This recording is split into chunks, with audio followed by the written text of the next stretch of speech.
Hello and welcome back to another devlog of my freaking fish boat game updates.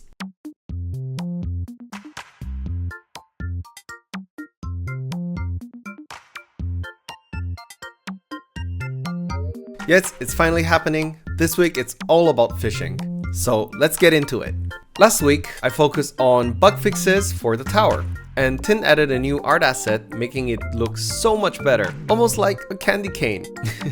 Probably because Tin is sweet like that. I also added a light flare effect. It's just a simple sprite to show the lighthouse cleaning process. Right now this is a way to kind of show progression, but I'm still thinking. One of you had an amazing idea in the comments using bubbles to indicate guidelines for players to know where they need to stay in, and I don't know, this is just absolutely genius and I will definitely implement it. Now let's talk about fishing. There's so many fishing mechanics out there. Some are complex with quick time events, and some are simple with just a click of a button. I've played thousands of hours of fishing games. Totally not because I'm addicted. So now I have an arsenal of fishing mechanics knowledge stored in my big brain. I started by planning out fishing behaviors on my beloved Miro. Typically, I use behavior trees for this type of things, but this time I'm experimenting with state machines to improve my coding structure. And yes, it's been a struggle. I keep adding and removing states, trying to get the fish to react properly to the hook. I can make them move forward or away from it, but both? That's a challenge. But fishing isn't just another mechanic, it's part of my master plan. While working on it, I finally created a gameplay loop. Well, the third iteration. But you know, previously the game had basic movements, shooting, absorbing enemy power, and some towers, along with some visual effects that are kinda scuffed. While that's all well and good, it lacked depth. I wanted to add more complexity without overcomplicating things. Oh, but before I dive into fishing, it's the YouTube Gods ritual and a special subscriber perk from me to you. A completely unnecessary yet heartfelt thumbs up. Wow, truly, Andrew knows no limit.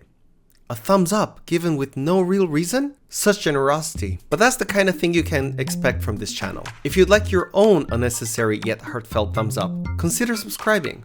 You might even get a second thumbs up. And so behold, my gameplay loop. The game basically works as follows. You're no longer a pirate cat. Instead, you're a cute little shopkeeper cat selling magical dream fish from a floating sky island to spirits in the sky.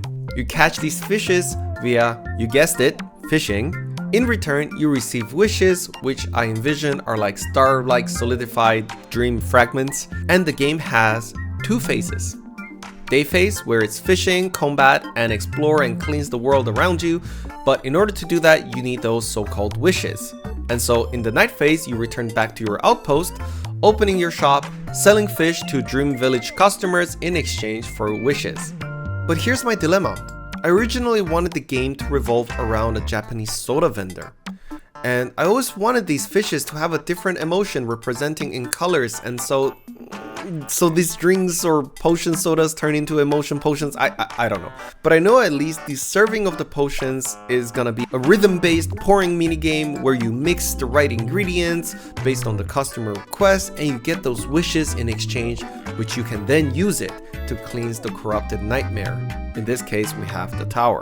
The idea is still marinating, but I really like it, and I would like to know if you guys like it as well, so please let me know in the comments. Also, thank you all so much again for all the comments in the previous devlog. There were some really cool ideas and clever ways to solve the sprite shift issue I have with the tower and the player. I tried to pivot and orient the sprite, but it hasn't been successful, and moving images from Z directions depending on the Y-axis sounds like it could easily mess things up, and so I'm waiting on that a bit. Also, some of you guys gave some really cool UI progression ideas for the tower, which I'll also keep them noted down for when we have a more complete gameplay loop and I have a better idea of where the tower should be located. You guys also liked my hair.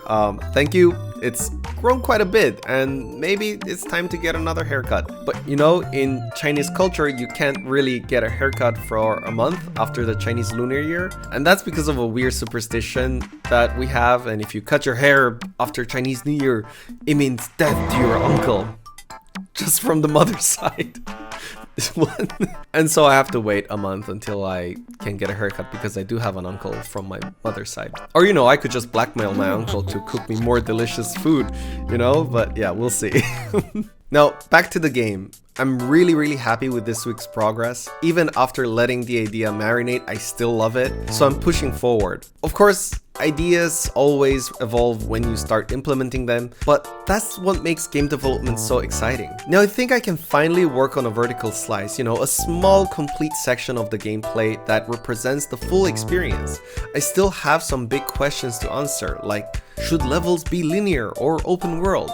Should levels be procedurally generated or handcrafted? But for now, I'm working on the components and keeping things small and manageable, so we'll see.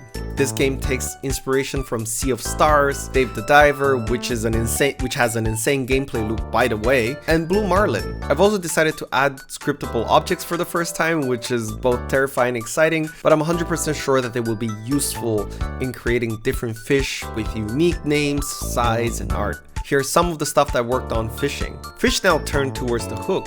I revamped the state machines so the hook interacts properly with the fish behavior. The hook now drops into the water when you right click again, stopping it from moving it too far. I also added a small scale change of the hook when thrown. It's just a visual test for coherency. And fish move towards the hook once it lands. It's still buggy, but progress. In Romania, it started to snow a lot. I haven't seen this much snow in the past 3 years, and Megumi is so happy that he's been playing around the snow, jumping around. I can't even get myself to scold him or tell him to come back. He's just looks so happy. He's like a kid. I don't know. He's like a kid in the snow.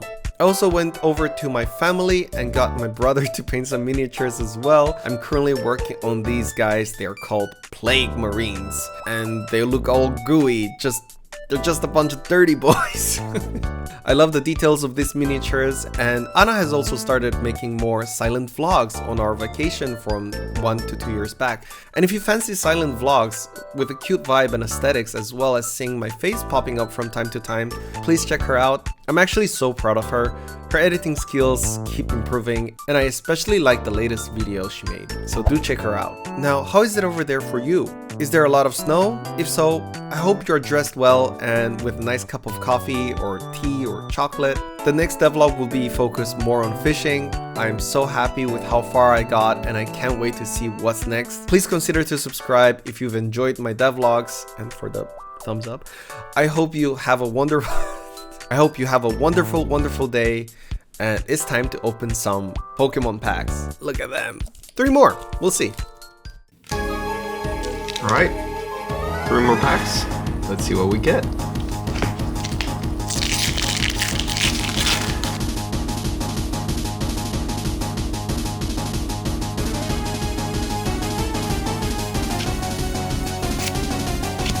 Oof. Rhydon is the Scarlet Violet. I probably should have shown that first.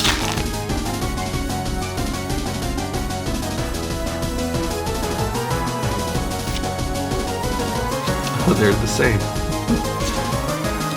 Alright. Nice pack magic.